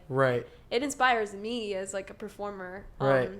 Well, that was the thing I was going to ask you, is, like, what is the first thing when you watch someone pass through their song, their cut, whatever, what is the first thing that you're evaluating or asking or looking for? Yeah, I mean, like, it depends on the student, but a lot of the times, like, it really is just the basic questions of, like, you know, who is your scene partner, even if you're, like, singing by yourself. You know, who are you singing to, and why are you singing this right now, and what do you want? And then being specific within, like, each section of the song and each line of the song of, like, how you're trying to get that thing that you want. Or, you know, simplifying things sometimes too. If like you come in and it's the feeling the need to do or to show, and being like, how can we just, you know, be more specific and also just experience the song. So it's like all the stuff that like I try to work on myself. But it's great. Super interesting because it's something that's pushing past like the brain. You're not teaching like math or it's super subjective. When they get it, it's like you're playing with your emotions. You're having more control over their emotions. Yeah. It's huge. Yeah, right. It's huge. Yeah. It's not logical. Especially kids. And I think it's hard because like kids will come in a lot and be like, how do I like feel sad, you know, in the song or feel this? And I'm like, talking in emotion is so difficult because like we never, you know, where we're going through something or talking to someone, like we're never like like trying to be sad in that moment. It's like the emotion is a byproduct of what you're trying to get out of this person or what you're trying to express or what you're like, that is where the feeling comes. And like sometimes it's shocking to see like, you know, when they have a goal suddenly, like the emotions that do come with that. And it's like such a weird, you know, acting is such a weird thing. Like everyone has their like process of it and stuff. But it's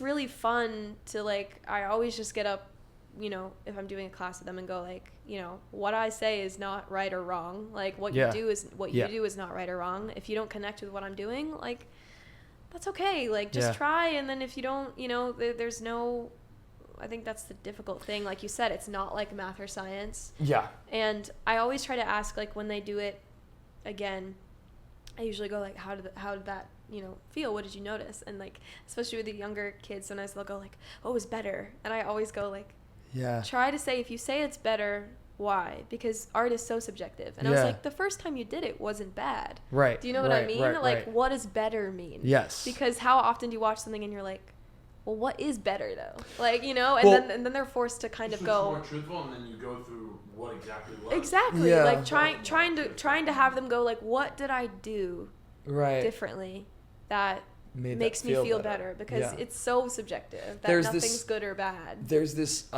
incredible need that I've noticed in when doing exactly this is like with kids is like this need to get it right. And a lot of people go into college with that ideology too, is like, there's a right and there's a wrong. And the right is what I've heard in the cast recording, or the right is what I've seen in the bootleg or the whatever. Totally. But in truth, like the right is what is in you, you know? And so that is, I think, the biggest thing that I found breaking with teenagers is like this. And I've taught from like 5 to like 17. Yeah, because you work with kids as well. Yes. So like and know so, what like, I'm talking about. I've seen a kid go from like 5 years old, super unaware of their surroundings and just like messing around and loose and, you know, all this stuff, and then become like 8, 9, 10 and start to become a little bit more self-conscious. Yes. And then get to like 13 and all of a sudden it's like, you know. Don't look at me. Yeah. And so it's funny to have to get them back to where they were at 5 or 6, you know. It's so funny. And I feel like the same way in my own performing sometimes, where it's like, you know, there was just this like abandonment that I had as a kid of being like, I remember when I started performing, and I started young, but like to me I was like, oh, it's all the imagination games that I do in my room but with other people. Like that's so cool and so fun. I wasn't thinking, like I just wasn't caring about so many things that I care about now. And so it's like sometimes just trying to like tap back into that is huge. And that's why like I also just like, I love kids. I love working with kids, and I think like you have to, like when you're like, you have to, like there's a very specific thing of like being able to meet each kid and each student where they are. Like because sometimes like they don't understand the way another kid, like they don't work the same way as another kid. Like this thing that I told this kid is not going to work with them, you know. So it's like, or understanding that like, oh, for this student, like they want to be pushed to the next level, and for this student, like just them getting up and like having their head above the paper is like a win. Enough. You know, and that's enough for the day. So it's like so exciting. And I think like another thing too is like, how many of these kids are going to continue on with this in their adult life? I don't know. But I think there are things in these classes and in theater and in art that can translate to anything in your life. Yeah. You know, like that, getting up in front of people and speaking in front of people, like trying to understand, even just like, it's kind of like a problem solving worksheet when you look at like a song, of being like, oh, how am I communicating? How is this person, like, what are they going through step by step? Right. And I'm like, I think, like, you know, I don't know. I don't care if they continue doing theater, but like, if they got help you as a listener. A listener, yeah, absolutely. Yeah. You have to listen, yeah. You can tell who's like, who's afraid to listen. Totally. All you gotta do is just, what are they saying? What are you? And I think reaction. Totally, and I think like, especially, you know, I sound so grandma-y saying this, but it's like, I'm saying this to myself too. Like, we're so like screen oriented. I think that like, for some kids, like when we get up and do an exercise, like just like having to like speak to me and tell me the truth, like while like just keeping eye contact with me is hard. Like, you know, having a conversation and like really having to like look me in the eye and say what you need to say is like way more vulnerable than you would think, because it's a scary thing to just right? Because they're telling the truth and they're telling you that. It's true. There's also this thing I want to talk about, because so we just had the children's theater. I like nerd out talking about teaching. No, and I really do like it too. Is like there's I talk about her all the time, but I want to talk about Michelle Polk, because she's my. Do you know her? Yeah, I did a workshop with her before. No way. Yeah. Wait, what workshop? Yeah, it was like I can't remember the title. How long ago was it? Like a couple of years ago. Oh wow, that's funny. So she's like my theater godmother. She's like she was our first guest on the podcast, and she's in Just in Time right now. Anyway, I learned so much through her and through the woman who ran our children's theater. She recently passed away, Rosemary Callahan. The two of them were like really pillars for me in musical theater, in the sense that, and I bring them up to say that they ignited this understanding of teaching, in the sense that in this, like yesterday we had our show for the children's theater. Aww. And I wasn't super involved in this one, but I was there, and there was this build up to the result, right? A lot of the time when you're in high school theater or you know, educational theater, there's a lot of rehearsal to get to the show, right? And the show is the final point, when in truth, in the grand scheme of things, the show is the vast majority of what you're doing, not the rehearsal period. And so there's a little bit of a fear in discovery through the show. You know, because it feels like this is the finish line. Yeah, totally. When in truth, like, it could be also another discovery. You could also discover something while doing the show, and let it, you know, let your instincts, you know, if you think, you know, anyway. I thought that was an interesting thing that I noticed yesterday. 100%. Yeah. She was mentioning that with Heather's, where I know with other shows it's trickier, you know what I mean? You're not going to find a new bit. Well, maybe not always, but there's always something. There's still, I mean, there's always stuff to discover. There were like moments, you know, at the end of the year run of Beetlejuice, of like lines that would like hit me differently at the end of the run, because like sometimes you just don't think it, like, you know, we're all human, we have different experiences every day, so it's like there were things that like I'm sure if I were to like revisit something now, I would like discover differently. For sure. So like it is true that it like grows in that way. And I think like that's another thing with like I know I get a lot of questions about like college auditions and things, which I always am like, I had a unique experience that like I didn't go to college for musical theater, which I do like to talk about, because I think like sometimes kids think there's like a right way to do things. And I thought for a long time I would go to a BFA program, and then it just wasn't my path. And I just finished my degree online at I finished through the University of Surrey in the UK. Very cool. Which Gary was like, I know Surrey. He saw I was wearing a sweatshirt. Cool. Oh, that's funny. Yeah, so like but like education was a very big thing for me. So like I got my BA in theater. Yeah. But you know. Me too. Yeah, so it was like, you know, there's not one right thing, but my dad's a professor at Webster, and so he's like seen so many auditions like with these kids coming in, and one thing he says, same thing about this whole product thing, is like, he's like, I can tell when someone comes in and it's like they've polished this so much that it's like so fixed in a product. It's a little cardboard, Yeah, and it's hard when it's like, you know, you want to be able to be adjustable, because he's like, that's the growth over the 4 years. That's in life, in like performance or whatever. Right. And so I think that's the fun thing too about like starting a show and having a run, is like you're growing as well, you know, as a person. So yeah. With college auditions too, there's this idea of like they don't want you to be perfect. Well, there is no perfect, but also they don't want you to be, you know, they want you to be the best you can be, but it's not like they're not expecting, you know, what they're expecting is not necessarily what you think, because they want to be able to teach you. Totally. You know? Yeah, because that's the whole like learning process, right. and I do feel like some of that is true with auditions too, where it's like, you know, you want to present the best version of yourself and whatever, but like nothing's ever going to be perfect. Like, I don't know if there's, you know, I'm like thinking back to like, I'm sure what I did in the audition for like Heather's like is so different than what I'm doing now. Like, you know, for like sure. bits and pieces of it, but I'm like to see like I'm like, I don't know, I would never want to watch it, but I'm like imagining seeing like that tape or for Beetlejuice or whatever. I was like you know, that is just like what I had to offer as a character then. And like they see, you know, whether you're cast in something or not, like has nothing to do with your talent. Like it does, but so much of it is like so specific to just like what the show is looking for. And like, you know, I was like, who knows how different that will be by the end of rehearsal. That's what you mean by the best versions. If you want to put the best version. Yeah. Best version of that day. Completely different. Right. Totally. Even Beetlejuice is right. closer totally. than Sweeney or some other show. Yeah. It's completely different. Yeah. Right. And your performance like changes like based on like who you're working with, like, you know, your scene partner or whatever. I want to ask about how this changes for self-tapes because we're talking about it and I'm thinking to myself, I've heard this notion of like don't watch, like you don't have to watch back your tape kind of thing. Yeah. I'm incapable. I have to watch my tape. Yeah, I do watch my tapes. And then I change things accordingly. Like when in truth, if I was going in person, I would just trust my instinct, do it, and then I would have to leave.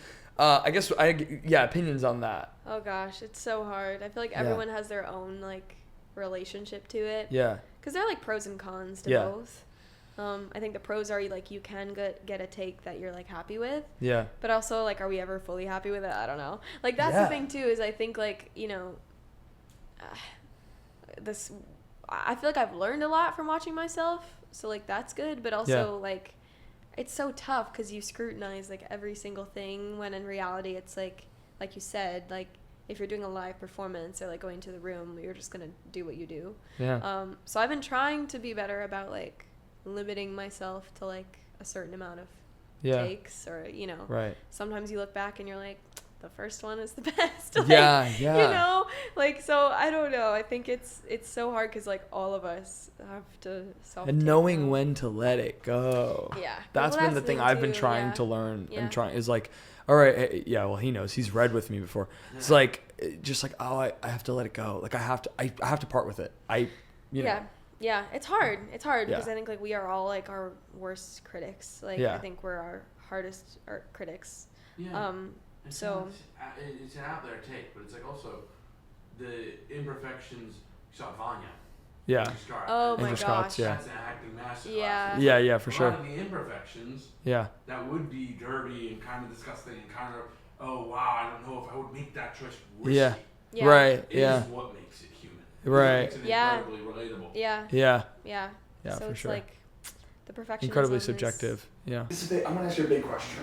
Oh, no. It is what interests you most now about this, about doing 8 shows a week, about performing? Because you've done it for so long, especially, it's almost like I'm almost asking you the what is acting question now. But you know what I mean? Like what interests you most about what you do right now? Oh my gosh. What you're doing right now. Ooh, that is a big question. Mm-hmm. I think like I'm trying to figure out how I want to word this, because I think I'm really trying to think. No, do it. I think like and this sounds so like it sounds so cheesy and like cliche of being like, I think like getting to express yourself on stage through these stories, like with other people, like it's just like I feel at this point in my life like so lucky to get to be able to do that, you know. It's like any opportunity is something I've learned something from. Right. And like I've been reflecting a lot on like these past experiences that I've had. And I think like right now what excites me is just like what more I can discover and like different facets of myself as a performer that like right. I don't even know about yet probably. Yeah. You know? So yeah. it's like trying to just like take risks and yeah. also just to have fun. Like something that like when people are asking me about Heathers, I'm like I'm truly like having a blast. Yeah, like obviously awesome. You know it's tiring and you whatever, but I'm like you're so lucky to be tired by doing something that you yeah. like doing. And I think like, you know, something that I'm having fun with, you know, this character and this particular show is the fun of it and the joy of it. Yeah. And I think like, I really try to not put myself in a box or limit myself yeah. in ways. So it's like, I'm just excited to even see like, what is next whenever I'm trying to be present with yes. this right now, but yeah. I also like I love to write. Like I'm writing a show right now. I'm trying nice. to release more music. Very so cool. like something that like interests me as a whole too is just like those aspects of myself yeah. creatively yeah. and like you know what that has in store. So yeah, I don't know if that all made sense. No, it does. Yeah, it does. And that's special. Yeah. Yeah, and that's something that is that's tricky, especially being present. Yeah, it's hard, and I think like there's a tendency which we all fall victim to, like I am too, of like you know finding something to complain about, yeah. or like when you're tired of being like oof, you know. Yeah, yeah. And like really just trying to like have perspective and be like. I'm having a great time, yeah. you know? Yeah. And yeah. like not everyone, like it's so, like this industry is hard, this business is hard, jobs are few and far between sometimes for people, so like getting to be in a show that so many people love and with good people, I'm like, you know. Who could ask for anything more? Yeah, like which sounds cheesy yeah. and, you know, there are always going to be things that you can harp on or, you yeah. know, whatever. But really just trying to like enjoy myself, I think. Yeah, and sure. I think like with Beetlejuice too, like I enjoyed myself, but it also like was very like demanding, and I was still kind of learning a lot about myself, and it is kind of a darker character. So like, you know, it was kind of consuming in that way. So like allowing myself to just like have fun. Yeah. yeah. Which sounds so silly, but I think like as a kid too, like and this will be the last thing I say, but no, like you're good. I think I've said this before, but like being the youngest in the room for a lot of my life, I learned a lot from like these older actors I was around, but also there was kind of always this sense of like, I need to show up and work 10 times harder. Like, you know, I need to know my stuff to be taken seriously. And that just comes as being like a girl and a woman or whatever too, but like specifically like a young woman being like, you know, in order for me to be taken seriously at 16, 14, whatever, like I need to like be serious. And I think now at a place being like, wait, I think I know what I'm talking about. And I think I can like allow myself to have more fun and to speak my mind also on things like that I have opinions about in rooms like in bigger rooms. Do you know what I mean? So like finding that voice within myself that has confidence to bring my opinion to the table, if that makes sense. Yeah, I love that. Yeah. I love that. We ask this question every episode. We're big into manifestation, and we want you to manifest a dream guest for us to be sitting in this chair. We want you to grant us, and it could be, you know, anyone we've had. The impossible question. Yeah. I mean, someone that's a living, but otherwise.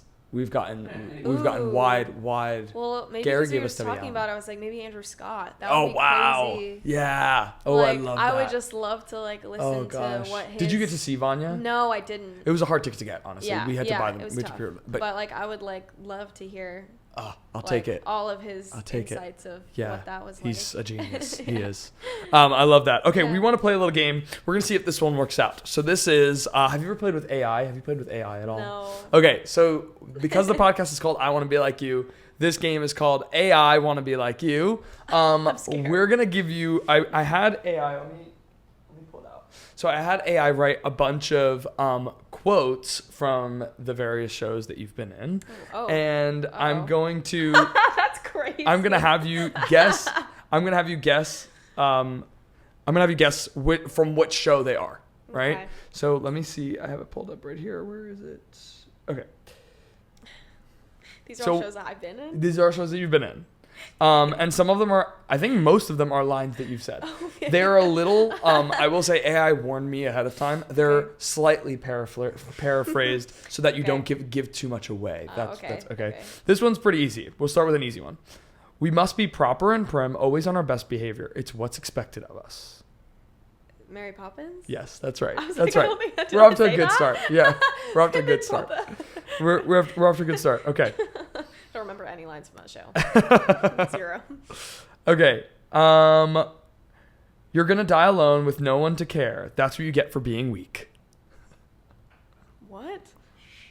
Yeah, that's what it says. I don't think I've ever said that line. To be honest, this could be like I said, completely. Yeah, it could be because AI's messy like that.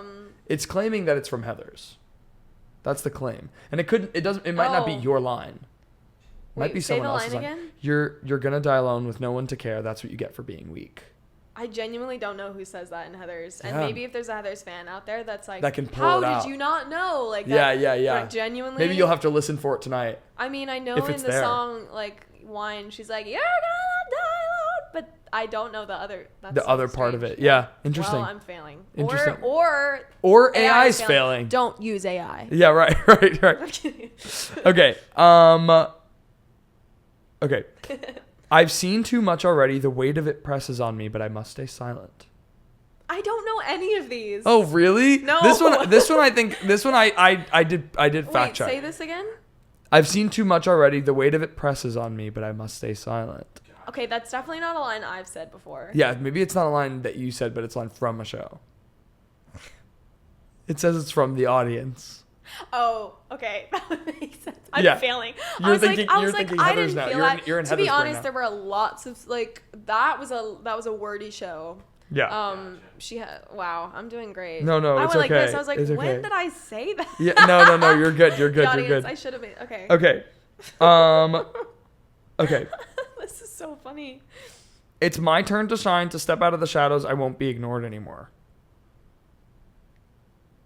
I don't think that one doesn't sound like it's. It's genuinely so funny. Like none of these quotes are ringing a bell in my mind. Say it again. Beetlejuice. Oh, sorry. Oh, I spelled. Is it Beetlejuice? Wait, say it again. Say it again.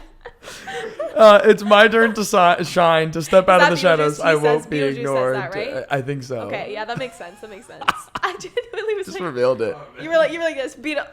Yep, Beetlejuice. I would have. No, it was not Beetlejuice. Okay, that was AI. Want to be like you.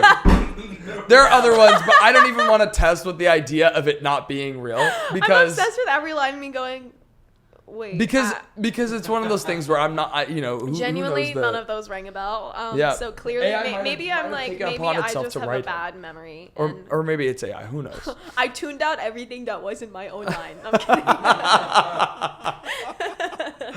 To be fair, the audience was over 10 years ago. Okay. Yeah, that's right. So, that's true. None of our viewers have any grace. They're like, I also don't. I'm not sure how many of our viewers are like incredible, like the audience stands. No, that's my favorite thing is like when they're like, when I teach at places and they're like, the play the audience, and everyone's like, what? And I'm like, Beetlejuice. Yeah, right. I'm like, okay. Yeah. Crucible rings a few more bells. Yeah. That's not to say, there's people love The Crown, so maybe it's more of a direct pull from that. Yeah. I'm like, okay, we started this podcast by asking you who your I Want to Be Like You as a kid was, and we end the podcast every time by asking who's your I Want to Be Like You now. Now? And it could be anyone. It doesn't have to be a celebrity. It could be someone in your family. It could be whoever you'd like. I mean, it's probably still my parents are up there, which sounds cheesy, but I just look up to them a lot, and now they are, especially as I teach more and stuff. I texted my dad the other day after I taught a class, and I was like, I love teaching a lot, and I think that's because of you. Yeah. So yeah, him. I mean, probably because we just talked about her too, but like Helen Mirren is always up there. Yeah. Like the way that she, has continued to lead and also show an example of someone who's like grown older and like embraced that and like is still like such a pillar. Yeah, she is. That Kelly O'Hara, like I think they still stand. But I think like there's so many people that I'm probably not mentioning. But I admire. I love that. Thank you so much for doing this. Yeah, Thanks so much. you. It was such a pleasure to have you, and you're killer. She's killer in Heathers. She's so good in the show, and Lifeboat is incredible. And Thanks. I do hope you guys get to record a cast recording. And I wish you guys all the success with this coming year, because I know the show means a lot to people, and you guys are fulfilling every expectation. So thank you. Yeah, congrats. Thanks, Yeah, Elizabeth Teeter. Woo! I Want to Be Like You with Elbi Cespedes is produced by Elbi and Christian Cespedes. Special thanks to Angelina Cespedes, Vincenzo Salvatore Cakes, and of course, Elizabeth Teeter.